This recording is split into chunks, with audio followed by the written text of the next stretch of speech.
Students, study with Archana Sharma channel में आपका स्वागत है। देखिए, आज का वीडियो है प्रधानमंत्रियों से संबंधित। अब तक की सरकारों की बात आज के वीडियो में हम करेंगे। प्रधानमंत्रियों से संबंधित कॉन्स्टिट्यूशन में कौन से अनुच्छेद में इनका वर्णन किया गया है, क्या ड्यूटीज इन्हें दी गई है, क्या पावर्स इनके पास है, ये सब कुछ अपन कॉन्स्टिट्यूशन की जो प्लेलिस्ट है उसके लिए अपन जो कॉन्स्टिट्यूशन की वीडियोस लेके आ रहे हैं, जहां भी मौलिक अधिकार चल रहा है उसमें बताएंगे।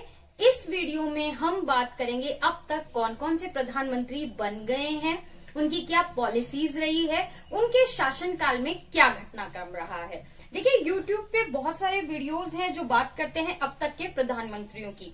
उसके अंदर वो उनके कार्यकाल के बारे में बता देते हैं, उनके व्यक्तित्व के बारे में बता देते हैं।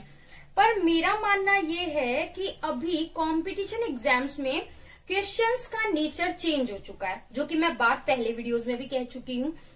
अभी टू दी पॉइंट नहीं पूछा जाता कि उस समय कौन प्रधानमंत्री थे, कितना कार्यकाल उनका रहा, ठीक है ना। अभी पूछा जाता है किस सरकार के काल में ये घटना क्यों हुई, इस घटना के पीछे तर्क क्या था, ऐसी घटना में क्या पॉलिसी अपनाई पीएम ने, क्या हुआ था, इन सब के बारे में। इसीलिए हमें अब तक की सरकारों का अध्ययन करना होगा अगर हम पीएम, अब तक के पीएम का अध्ययन कर रहे हैं। तो आज जो वीडियो मैं लेके आ रही हूँ उसमें हम प्रधानमंत्रियों की बात करेंगे, उनके कार्यकाल की बात करेंगे, उनके शासनकाल में घटित इम्पोर्टेंट घटनाओं की बात करेंगे और साथ ही उनके टाइम के लोकसभा चुनाव की बात करेंगे। लोकसभा चुनाव की बात इसलिए करेंगे क्योंकि हम सरकारों का अध्ययन कर रहे हैं यहाँ पे, है ना। और प्रधानमंत्री वास्तविक अध्यक्ष माना जाता है, नाम मात्र के राष्ट्रपति माने जाते हैं। तो राष्ट्रपति पे तो पिछला वीडियो हमारा लेके आए थे हम। चलिए शुरू करते हैं, अब तक के प्रधानमंत्री या अब तक की सरकारें। इस वीडियो के अंदर हम रोचक जो इंटरेस्टिंग पॉइंट्स हैं इन सबसे रिलेटेड वो भी लेके आएंगे, क्योंकि क्वेश्चंस उन पे बन जाते हैं। आज हम बात, देखिए, ट्रिक भी लेके आएंगे, ट्रिक इन दी एंड आपको बताएंगे। चलिए आज हम बात करते हैं, नेहरू जी से शुरुआत करते हैं। देखिए, भारत के प्रधानमंत्रियों की व्यक्तित्व के हिसाब से बात करें तो इस पोस्ट पर अब तक 14 व्यक्ति आ चुके हैं, ठीक है। नरेंद्र मोदी जी कौन से व्यक्तित्व है? 14 है। अगर हम कार्यवाहक को प्लस करते हैं, गुलजारी लाल नंदा जी को भी इसमें ऐड करते हैं, तो 15वें व्यक्ति होंगे नरेंद्र मोदी जी। ये बात क्लियर रखिएगा, 15वें प्रधानमंत्री होंगे नरेंद्र मोदी जी। अब हम स्टार्ट करते हैं जवाहरलाल नेहरू से। आज के वीडियो में हम बात करेंगे नेहरू जी की और शास्त्री जी की। उसके बाद नेक्स्ट वीडियो में हम बात करेंगे इंदिरा के उदय की, जो भी राजनीतिक उठापटक उनके कार्यकाल में हुई, किस तरह से इमरजेंसी लागू हुई, किस तरह से कांग्रेस दो भागों में बटी, वो सब डिटेल में अच्छे से पढ़ेंगे। आज हम बात करते हैं सबसे पहले हमारे प्रथम प्रधानमंत्री जवाहरलाल नेहरू जी की। इनके व्यक्तित्व की बात अलग से करी जाएगी, क्योंकि बहुत ही बड़ा इनकी विचारधारा के बारे में, सबके बारे में पॉलिटिकल साइंस में अलग से पढ़ा जाता है। शॉर्ट में हम कहें तो धर्मनिरपेक्षता, लोकतंत्र, गणराज्य, समाजवाद, भारत में इनके वास्तुकार नेहरू जी ही माने जाते हैं। इनका कार्यकाल 3 पूर्ण और 1 खंडित कार्यकाल माना जाता है। कैसे? देखिए, 1947 में जब भारत आजाद हुआ तो हमारे प्रथम प्रधानमंत्री बने जवाहरलाल नेहरू, ठीक है। तो 47 से 52 जब लोकसभा का प्रथम आम चुनाव हुए, ठीक है, प्रथम आम चुनाव हुए 1952 में, तब तक पीएम कौन रहे? नेहरू जी।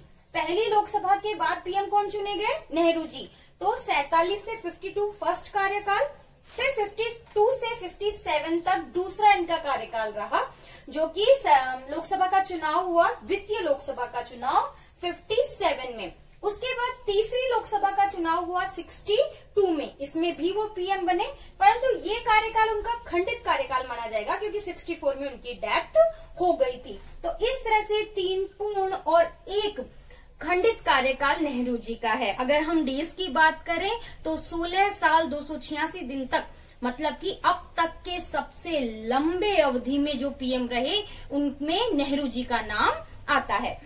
नेहरू जी के टाइम पे सबसे इम्पोर्टेंट घटना जो हुई वो हुई भारत चीन युद्ध 1962, ठीक है। उसके बाद परिस्थितियां बदलती गई और वो भी बहुत अस्वस्थ रहने लग गए और उनकी 27 मई 1964 को दिल का दौरा पड़ने से मृत्यु हो गई, ठीक है। नेहरू जी जो है व्यक्तित्व बहुत महत्वपूर्ण है। नेहरू जी के व्यक्तित्व के बारे में, उनके कार्यक्रम के बारे में अलग से अपन वीडियो बनाएंगे। अब हम देखते हैं कि जैसे ही नेहरू जी की मृत्यु हुई, सबसे बड़ा प्रश्न हो गया कि अगला पीएम कौन। ठीक है, तो अगला पीएम बनने तक कार्यवाहक पीएम बनाए गए गुलजारी लाल नंदा। ठीक है ना, कार्यवाहक पीएम कौन बनाए गए? गुलजारी लाल नंदा। देखो नेहरू जी का कार्यकाल हम कहाँ से काउंट करेंगे?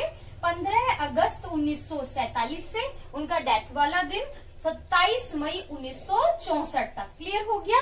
ये तो नेहरू जी का कार्यकाल हो गया, 16 साल 286 दिन जिसमें आ रहे हैं। उसके बाद गुलजारी लाल नंदा जी को कार्यवाहक पीएम बनाया गया। कब बनाया गया? वही 27 मई 1964 को कार्यवाहक पीएम बना दिया था और वे बने रहे 9 जून 1964 तक, जब तक कि कांग्रेस ने अपने नए पीएम को नहीं चुन लिया। ठीक है, कांग्रेस दल ने जो चयन किया ना पीएम का, तब तक नंदा जी कार्यवाहक पीएम बने रहे। उनकी ये स्थिति 2 बार हुई और दोनों बार उनका कार्यकाल 13 दिन, लगभग 2 सप्ताह के अंदर रहा। ठीक है, और जैसे ही नया पीएम कांग्रेस ने चुन लिया, चयन कर लिया, उसके बाद कार्यवाहक प्रधानमंत्री हट गए और नए पीएम बन गए। तो जैसे ही नंदा जी कार्यवाहक पीएम बने, वैसे ही 9 जून 1964 को नए पीएम चयन हुए लाल बहादुर शास्त्री जी। देखिए इसमें बहुत पॉलिटिक्स है इसके अंदर। किंग मेकर कहे जाते हैं कामराज। ठीक है, ये कामराज तमिलनाडु के चीफ मिनिस्टर रहे हुए हैं और उस समय कांग्रेस अध्यक्ष थे। इनके सामने परिस्थिति ऐसी थी कि पीएम किसे बनाया जाए। नंदा जी, इंदिरा गांधी जी, शास्त्री जी और मोरारजी देसाई जी, ये 4 इसमें दौड़ में शामिल थे, है ना। और चुने कौन गए? चयन किसका हुआ कांग्रेस पार्टी से नए पीएम के रूप में? लाल बहादुर शास्त्री जी का।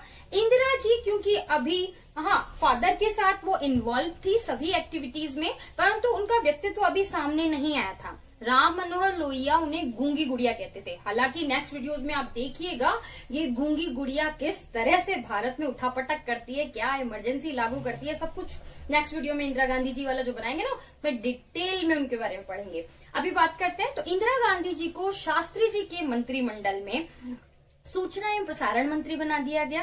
ठीक है, और शास्त्री जी को पीएम बना दिया गया। शास्त्री जी का व्यक्तित्व बहुत ही उम्दा है और बहुत अलग अलग बहुत अच्छे अच्छे गुण हैं उनमें। शास्त्री जी के बारे में कहा जाता है कि उन्होंने जय जवान जय किसान का नारा दिया था। चलिए इस नारे के पीछे की कहानी समझने से पहले हम वापस आते हैं भारत पाक युद्ध में, जो हुआ था 1965 में। ठीक है, देखिए शास्त्री जी का कार्यकाल रहा 1 साल 216 दिन, लगभग 19 माह, है ना। भारत पाक युद्ध हुआ 1965 में। उस पर ताशकंद समझौता हुआ, जो कि उस समय के जो सोवियत संघ था ना पूर्व का, अभी उज्बेकिस्तान में है, उसमें था। और 10 जनवरी 1966 को ताशकंद समझौता हुआ। ये समझौता हुआ शास्त्री जी और पाकिस्तान के राष्ट्रपति अयूब खान के में। 10 जनवरी को ये समझौता होता है। 11 जनवरी 1966 को ताशकंद में ही अकारण अकस्मात शास्त्री जी की मृत्यु हो जाती है और अभी भी ये विवाद का बिंदु है। फिर से वही विकट स्थिति, पीएम की मृत्यु।